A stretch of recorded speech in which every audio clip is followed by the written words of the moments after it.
Mind sciences, or the study of human behavior in relation to the mind, is the newest of all the arts. It's less than 100 years old. And it is by far the one that is most cloaked in secrecy.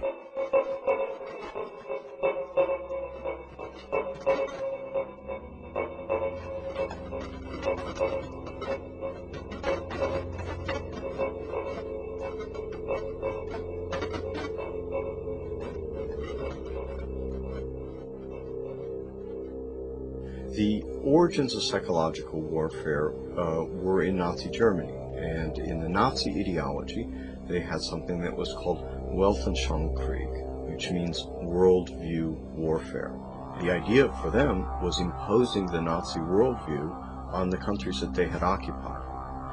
The Americans picked up this idea, created an American version of it, and called that psychological warfare.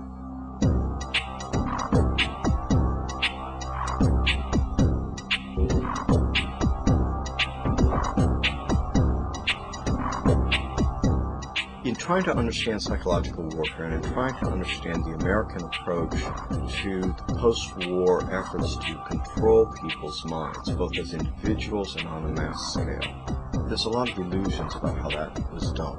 Were Nazis involved in that process? Yes, they were. Project Paperclip was a United States government-sanctioned CIA operation for the importation of Nazi and fascist scientists into the United States.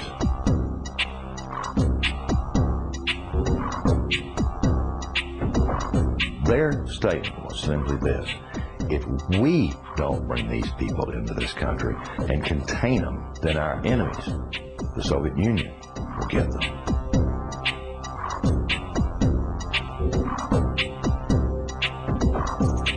The first wave was to bring these scientists. There was 700 odd propulsion scientists, and then there were some 600 and some odd mind sciences people that they brought in.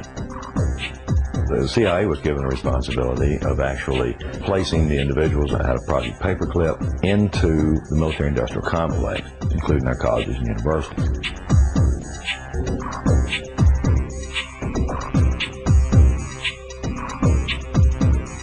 Mind control was a psychological warfare weapon that Adolf Hitler regarded as the answer for taking over the entire planet.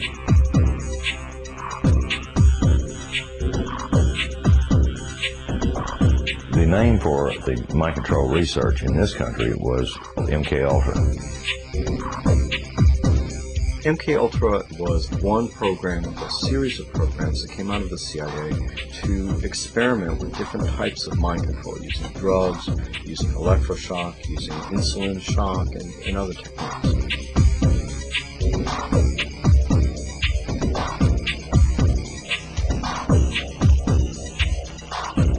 I think that the goal for those people who planned the program was very straightforward. It was an attempt to figure out a way to interrogate people and to learn how to protect their own agents against control by others.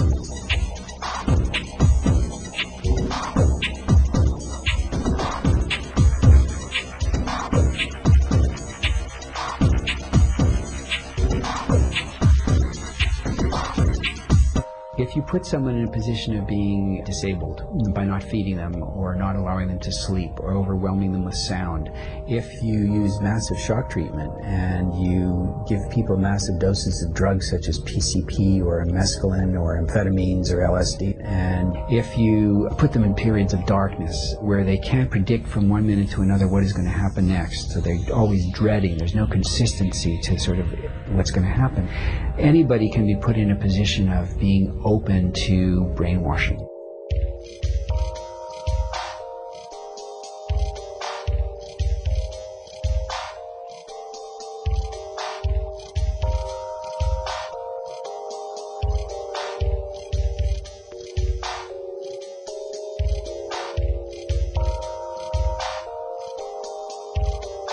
Ewen Cameron was probably the foremost psychiatrist of his time in the 1950s. He was using high-tech sound techniques. He was using multiple kinds of loop recorders to force people to listen to recorded messages 24 hours a day for weeks on end, to basically destroy people's thinking patterns.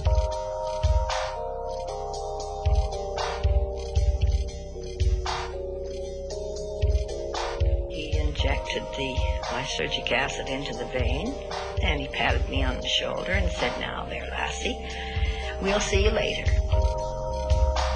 And I started to feel very frightened, and the fright became a terror. And I sort of began throwing myself from one side of the room to the other.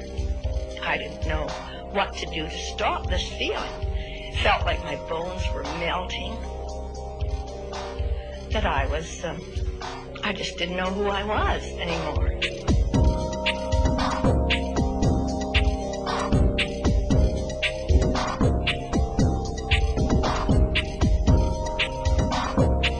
This is not just break-ins of people's homes. It's not just invasions of privacy by illegal wiretapping. This is an invasion of a person's mind.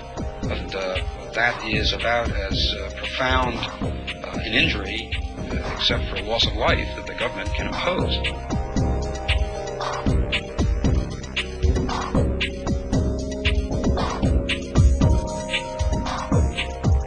This was a post-Nazi program, if you will. It was an Americanization. I've often made the statement, and I still make it flippantly. The Nazis didn't lose the war.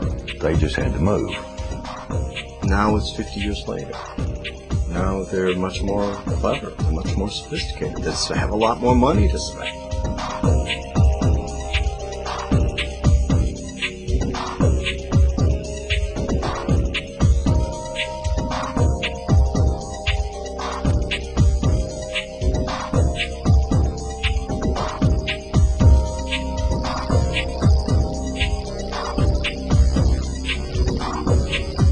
His motor coordination was disrupted because of the compound's effect.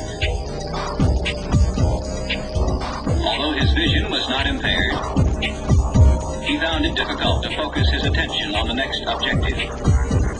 His physical actions were noticeably slower. He felt compelled to disobey his instructions. Did Sergeant Ditches give you any instructions about what you were supposed to do tomorrow? Tomorrow? What, is today Thursday? Today's Thursday. Today's Thursday. Wars are not won on the battlefield. They're won in the minds of the people.